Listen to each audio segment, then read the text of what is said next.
Every product has boundaries. Some are visible, most are not. And those invisible boundaries are created by one thing: the ability to say no. When founders avoid saying no, structure weakens.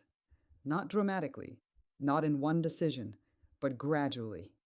And once structure weakens, complexity doesn't arrive, it spreads. At first, it looks harmless.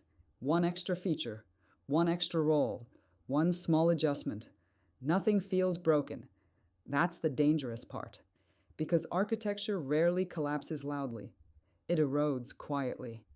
Products don't become complex because founders add features. They become complex because no one protects the boundaries. And boundaries are created by no, not by strategy, not by roadmaps, not by vision statements. My name is Anastasia. I work with founders at the idea and MVP stage.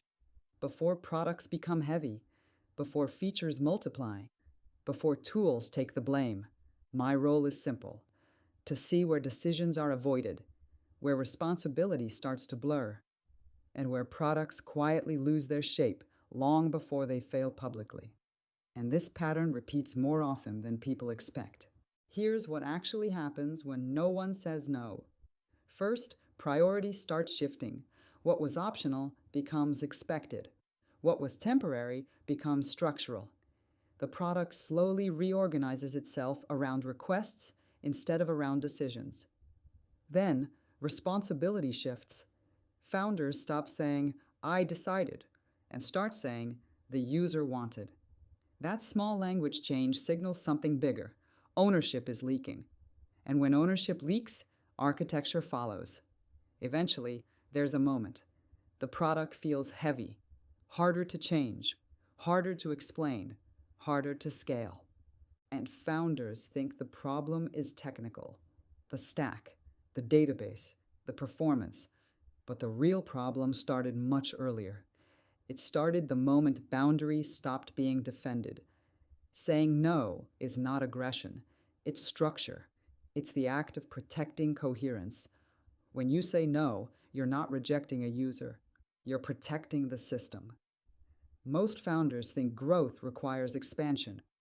Architecture first thinking knows growth requires constraint. Expansion without constraint is inflation. And inflated systems don't scale, they stretch. And stretched systems eventually tear. A real product has shape. It knows who it is for, what it does, and what it refuses to do. That last part is where most founders hesitate, because saying no feels risky. But not saying no is more expensive. The cost is not conflict. The cost is complexity. And complexity is the quiet killer of early products. If you can't defend boundaries early, you won't defend them later. And later is harder.